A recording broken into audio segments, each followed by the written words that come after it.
Meet Milo, one of our riders at Nantwich RDA. Milo's 4 and was born with Down syndrome. He largely communicates with sign language and has a short attention span.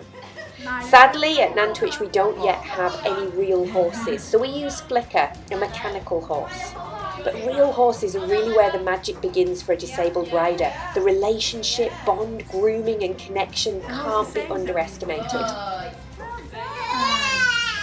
An ex-soldier suffering with PTSD in another group experienced time alone to talk about what had happened to him with his horse.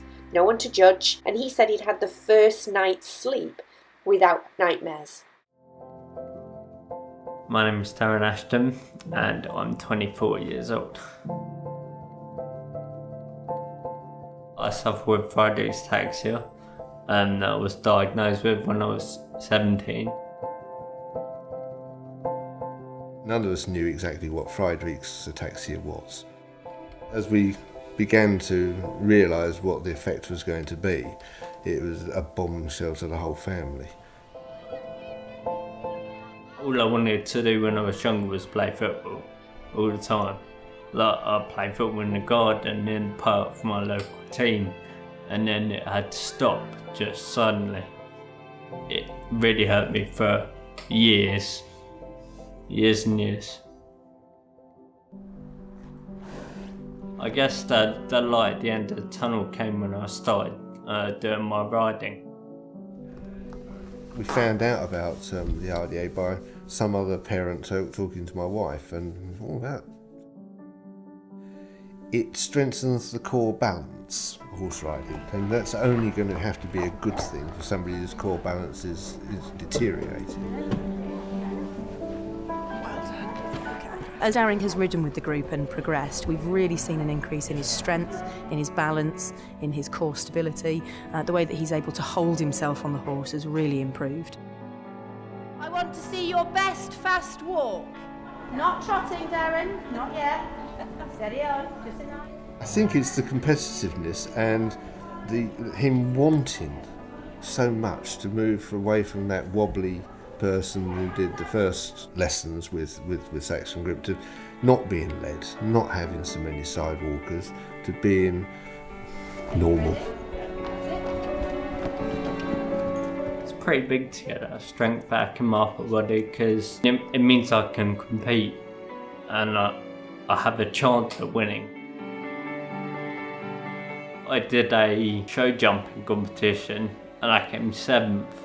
And that's the only time I've come outside top 3, and I really didn't like that very much.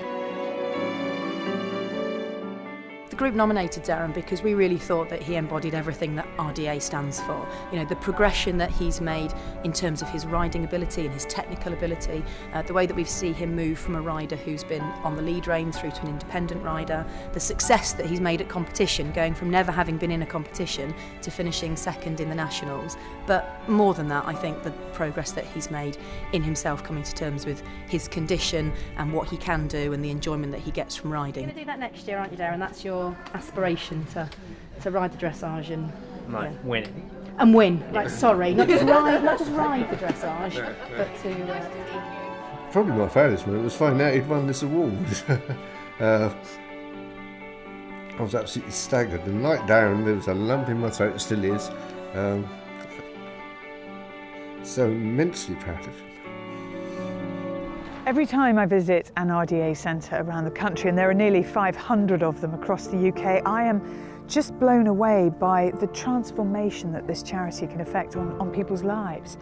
And when you see the children or the adults, the relationship they develop with a horse, the freedom it gives them, the sense of achievement, the challenge that it involves as well, you understand that this gives them something in their lives that is very, very special.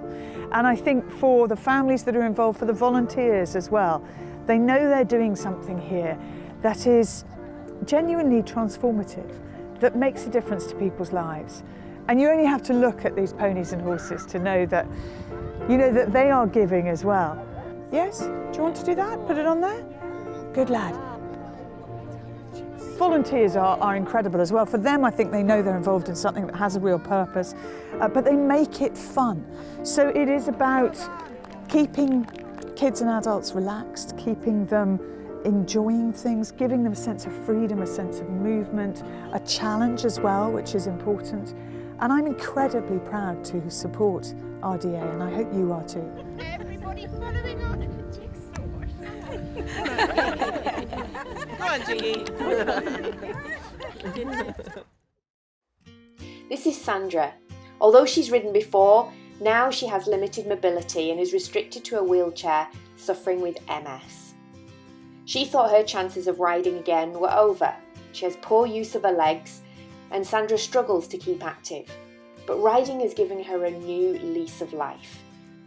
But we want to offer real horses and an opportunity for people to bond with an animal, to build a relationship, enjoy the grooming and horse care, as well as learning to ride. Currently, we only have Flicker, a mechanical horse we get to use once a month. We need your votes in the Aviva Awards for much needed funding to have real horses suitable for both adults and children that we can use more frequently.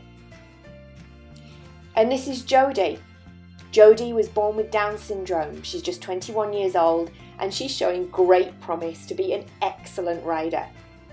So help us to help our community get active. It's getting people out of their homes. We're helping people to exercise who have serious limitations. We're working with people to improve their communication skills and have a massive positive impact on mental health. We're noticing incredible improvements in health and well-being, and we really want to keep supporting our community. So vote for us in the Aviva Awards.